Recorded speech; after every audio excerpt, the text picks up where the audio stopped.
I got some hotter shit. I be rocking the show, boy. If I'm not up in the studio, I'm fucking his pants off. Don't you know Polo G skinny tall with the dread, till a nigga be rapping his ass off. Yeah, I heard you got surgery, still wanna turn. So, kumusta? Ako nga pala si Cross. Nagbabalik para naman sa panibagong Minecraft video na to, no? At ang gagawin natin ngayon ay may dalawang objective, ay tatlo pala. May tatlong objective tayong gagawin at nilista ko na yung tatlong yan. So, ang una natin gagawin ay ayusin yung animal farm natin doon.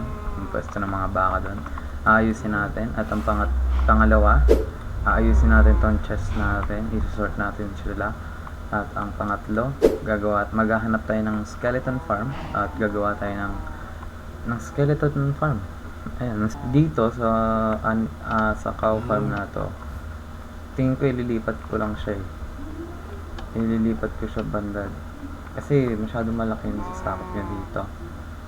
Medyo hindi ko trip yung ganyan. Baka tabasin ko tong ano na to, tatanggalin natin yan. Ayan, ito yung parte lang. Parang gagawa tayo ng kuweba dyan sa loob. Tapos, dito natin ililipat yung mga baka natin. Lalagay natin sila dyan. Tabasin ko muna ngayon. Bibigyan ko ngayon ng transaction na malupit. Bang! Okay men, nagawa na natin ito. Sana maayos yung transaction na yun. Okay, pakainin na rin natin.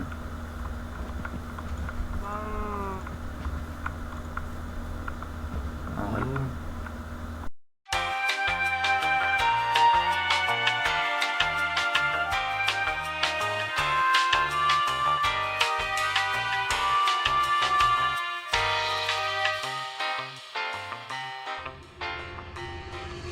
Natapos na natin ayusin yung mga items natin.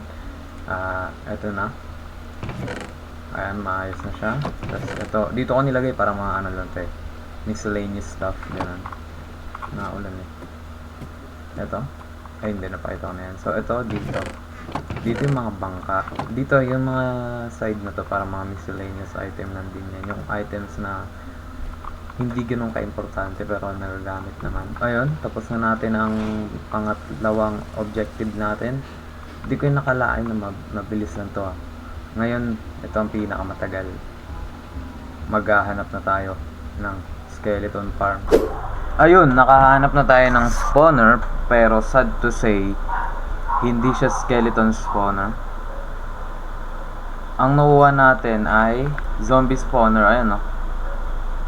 Hindi tayo nakahanap ng skeleton spawner. Sobrang tagal nito, like ano to, pang 5 araw na to, no, ng paghahanap natin ng spawner. So, sakto malapit lang to sa base natin. Okay, sisimulan ko na ang paggawa nito bilang zombie farm at babalikan ko na lang kayo pag natapos na natin siyang gawing zombie farm, no. Magiging malupit tong zombie farm na to.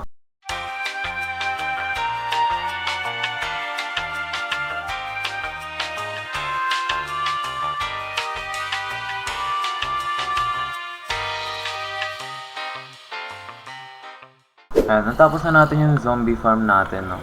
At currently working na siya. So, mabilisan naman natin siya ginawa. Ang matagal lang dito ay yung ang matagal lang dito yung paghahanap mo ng spawner. At ngayon, yun lang para sa araw na ito.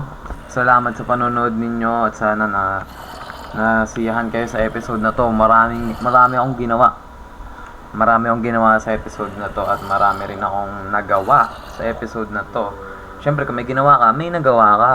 At sana, subaybayan nyo ang ating episode 4. Papagandahin natin tong farm natin. Ayan, gumagana na yan, no? Tignan nyo. O, diba? O. Yung mga naka-armor 2 hits, pero yung hindi naka-armor 1 hit. So, ayusin natin to sa lalagyan natin ng mga chest, ng mga kung ano-ano. Papagandahin natin. Yun lang para sa araw na ito. Ako nga pala si Cross. Nagpapaalam. Bye-bye!